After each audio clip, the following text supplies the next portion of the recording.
Kenn, you're up next. Are you ready? Yes, I think so. Let's give it a go. Let me um, And Muhammad, I think you need to stop sharing first your screen yeah. before Kenn. Okay. There we are. Not Thank here you. anymore. Good. Okay, let's And see. yeah, send the link. You can go and check part of our models. Okay, and let's share screen one. So I'll start a little countdown timer here. Can you see my screen? Yes. Excellent. Okay, so rather than create a slideshow, I wanted to instead show you the background behind what we're building and why we're building it. As you can see here, this photograph actually I took in Prague in 2013 when there was a flooding event that was about 8 feet high, between 8 and 10 feet high. And this is the second flood that took place in Prague. The first one was around 2001 and it had catastrophic results. This time there was more preparation in place in terms of barriers, in terms of flood mitigation by using pumps and so on. And it was also a lower amount. So this flooding question, as a person who grew up on the coast always, is also a personal question. On the East Coast, we've had issues with um, atmospheric rivers causing a sudden drop of around 114 milliliters of rain over a few days. In Nova Scotia right now, we've had 110 centimeters of snow dropping, and that will turn into snowmelt soon enough. And of course, this creates challenges for emergency response for people not used to extreme weather events. Are they prepared with food and water and heat for a few days? Because in these cases, it's not so easy to have help come to them. This is an event that took place in 2023 around February, where Hurricane Fiona hit the coast of Newfoundland on the East Coast, which is where I'm from. I'm from primarily Nova Scotia. And it swept a lot of these houses out to sea or destroyed them, as you can see here. And these are families that have lived decades on the water. Newfoundland and the water and the fisheries is a very, very close-knit relationship. So at the end of the day, people are stuck with these waves. They lose their housing. Emergency response is not really so accustomed to these extreme events because they're new, they're unusual. So I thought to tackle flood mapping. My own background involves some experience with the Geological Survey of Canada in terms of groundwater and communicating amongst groups for development. So flood mapping is something that is timely given the weather we're experiencing here and also experiencing in Europe. Now, Flood Hub, Google's Flood Hub is the inspiration for this project. And in this case, you can zoom into any particular area and look at flood warnings, flood forecasting over a few days, and so on. So let's see, I'll just bring this down here. Google approached it using both a topographical model and a hydrological model. And then they created an inundation model from that. What they did was go to reporting points on riverine or river areas.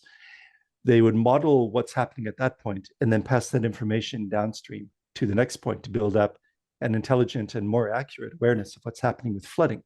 So with my project, what we're aiming for, of course, we're not Google, but what we're aiming for is a model that belongs to the community that we can develop as a group. We'll get it started and we'll build a prediction model based on specific locations using this same strategy of understanding how water operates within a soil or a riverside environment. And that's important. They found with Google's experiment, that they actually increased the accuracy of flood forecasting. And because of the application of AI, they were able to cover areas that typically have data scarcity. And it happens that the places that are hardest hit by flooding with the most scarce data are the ones that don't have the budgets to be able to pay for the scientific research. So their calamity and their problems are multiplied. And I think this is a worthwhile application of AI and also of our effort as a community to participate in. So, oh, good, only a minute and a half. This is awesome. So what we did was research what Google was doing for their particular approach and see how we could adapt it to ours. And there's a lot of material. This is the JSON they provide, which has some forecasting, but their focus is on creating timely alerts. Our focus will be on understanding more clearly the science of what's happening in terms of inundation of riversides, just focusing on that particularly, build up a model of it, and then be able to output JSON that will then inform a real-time environment. And we can see there's a lot of research we can rely on, specifically wastewater modeling and flood events and tidal riverside events. So we won't have a shortage of science to refer to, which is nice for once. I've built up a Miro board as well, which is publicly available, where I'm collecting all of these pieces. So now, in terms of bringing this into real time, why bring it into real time at all? I'm doing that because being able to see these events from a simulation of a first person changes the dynamic of it. I think it's useful both for people who may be a bit skeptical of climate-driven flooding, or may not have experience with it, just regular residents or critically policymakers. When people see what's happening in front of them in terms of density, in terms of flooding mitigation, in terms of flood risk in this new normal, that can help drive policy. And I believe there may be usefulness in terms of first responders as well, because first responders in Newfoundland, this scale of emergency is new to them. And so new policies need to be made. And that's my 6-minute mark there. Stop that. So how do we bring this into Unity for the real time, now that we've covered the modeling, and assuming, of course, we'll output a JSON, somewhat similar to flood mapping?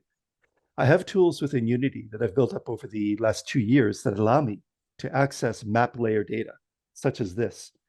And in this case, I've chosen a location which I think Jan may be familiar with, because at the time I created the proposal, this area was experiencing river flooding. So by capturing this latitude and longitude, I'm able to bring it into a Unity 3D environment, as you can see here. And it attempts to replicate the rivers, the roads, the landscape, and so on. There'll have to be some manual work done, of course, because the rivers need to be correctly represented, but I have tools for that as well. In terms of simulating it, our project is small, so we're going to focus on the modeling. And we can't replicate a city exactly. So what I'm going to do is generate a city algorithmically that can be explored, and then position a few custom models that will be created by a member of our team. So I'll go back to here. We also want to populate this with avatars, such as we did with the Carbix metaverse. In this case, we built up speech-to-text, nonverbal body communication, and we had also built up ChatGPT connectivity, which you can see here. So you can ask avatars directly what the questions will be. So we're going to simulate being able to speak with both a citizen who's in the midst of this flooding event and a first responder, just building upon the work that we've done here. Now, in terms of creating crowd dynamics, because crowd dynamics will be very important in a flooding situation, for our avatar animation, we rely on iClone, and they've recently added some terrific crowd simulation for free, which I'll be able to bring into the Unity universe in our projects for the first time.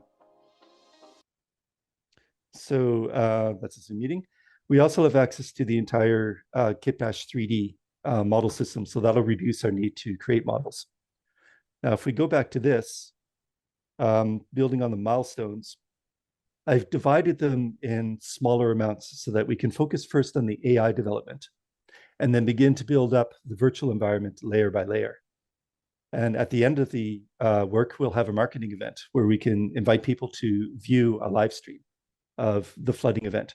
Now, the flooding event itself, in conclusion, is going to need a few particular things. We're going to need to be able to show how floodwaters pass over berms, how they overrun sewage channels. So to that end, I have some specific small location fluid simulation plugins that we'll be able to use. And for a catastrophic flooding event, I want to be able to show destruction of various types of foundation, like a dirt foundation, cinder block, and cement, in a very limited way. So we'll use a ray fire for this. So what will happen is that we'll pull in water level information from our API, from the model we create. We'll bring it into a real-time environment, populate that with first responders and citizens, simulate some crowd, build in an ability to interview what's happening with a first responder and a citizen at the time, and then show the effects of floodwaters in very focused, limited physical simulations to show how water moves around objects, how it carries objects along with it, and to show an erosion event as well for a building. And the reason to do all of this from the first person is because it's scary, because we need to be able to show the frightening problems that can occur, but also the heroic efforts and pre-planning we can make to mitigate it. So in the end, what I'm hoping to provide the community is an effective flood model that we can build on. It'll be open source. And then a first-person simulation that can be used in dialogue with people who live in these areas. And this is our team. I've chosen a GIS expert with a bit of machine learning experience and machine learning expert with flood mapping experience. And this last account is Alper, who's a phenomenal 3D modeler who's created a model for me for the Ruby Room Cathedral, and wait until you see it. It's amazing. And I think that's it. I think I've gone over time. Thank you so much. And I hope my mic was on as well. It was on. Oh, phew, great. Thank you so much. Does anyone have questions? Fascinating. Oh my goodness. Thank you. I have maybe a quick question, Ken, if that's okay. Yes, please. So you're creating this model. I think all of this is really cool, and the things you showed, it's really interesting. And to see that and to be able to plan with the real simulation, I think it's useful. And my question is, how, for example, you focus on a region, you do this modeling for that region, and how scalable is this for other regions if you wanted to expand? That's an excellent question. Now, models, Google's approach, for example, of course, they have access to something like 8,000 models now at this point in time. So what we will do, we'll have to do on a much smaller scale. And what I would like to do is start with these areas in the flood map that have, oh, there we go. Sorry. Start with these areas in the flood map. So we'll begin with Newfoundland, and I'd like to have at least 1 to 3 locations. And of course, the more locations we have, the better. As we develop our model, we can compare it with Google Flood Hub for accuracy. If we're very successful in terms of creating our initial model, then we can begin to add more and more locations. And I'll take advice, of course, from the machine learning modelers in terms of how much variety they need for us to make an effective model. Now, given the budget and the time, I think that if we achieved a low-medium accuracy to start, then that will be a success and we can continue to build on it. I want to continue developing this model past the project end and into the future as well, because it needs more time, more locations, and more training.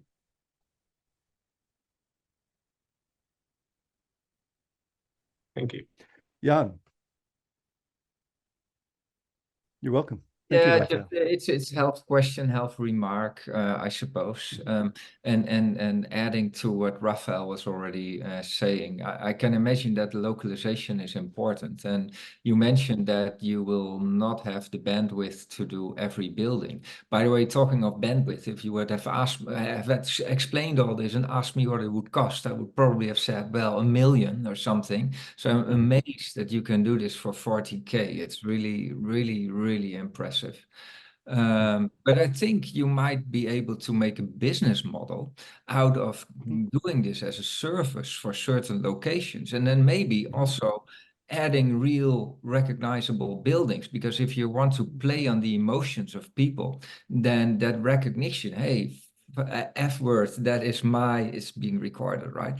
That is my town, or that is my house, or that is the city center where I live.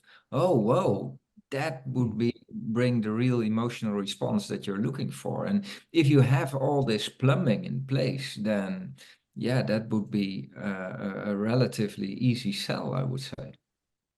Thank you for mentioning this. Any place that's a coastal or riverine area that's subject to flooding can become a customer of such a model. My mind is very much on the developing of it, so I appreciate that you've mentioned this, that it could have an actual self-sustaining future beyond it. And I agree with you in terms of replicating a recognizable area. Alper, the fourth person of our team, is a very talented and experienced architectural modeler. So I've brought him on to be able to replicate something like a city square or a recognizable landmark with 3 to 4 buildings. And that will give us a start to showing it. And I'm glad that you've brought this up because it is very true. People need to see their hometown and recognizable landmarks to have that emotional connection and commitment to it. So we'll be able to do a bit of that. The distant city will be generated, but the immediate area of the flood simulation, we can create a limited amount of custom models for.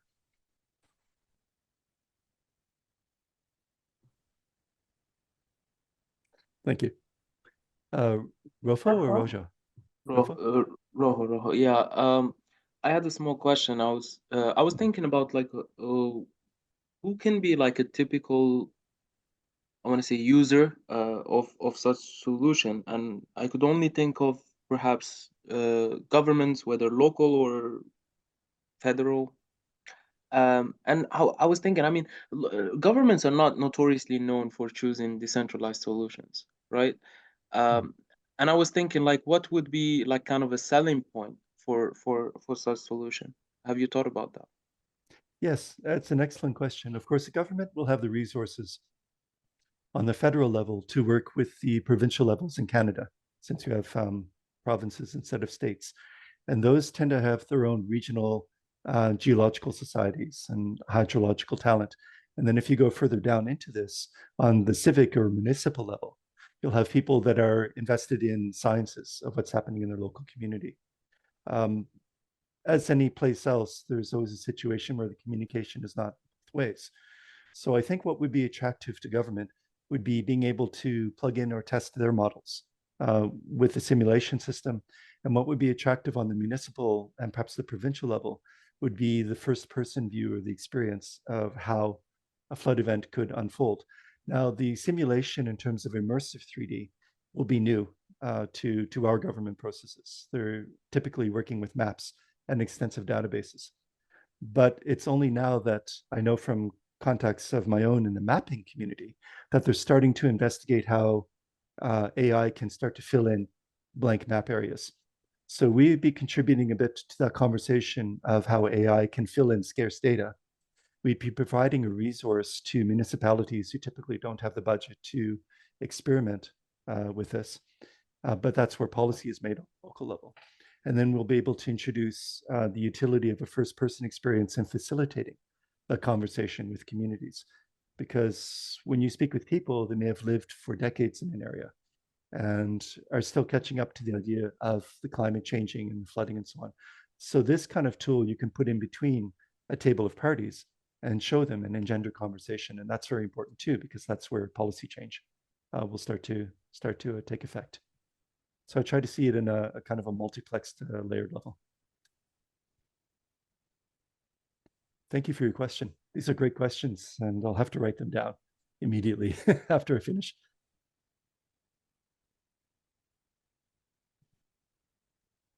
Okay. Thank you for your time.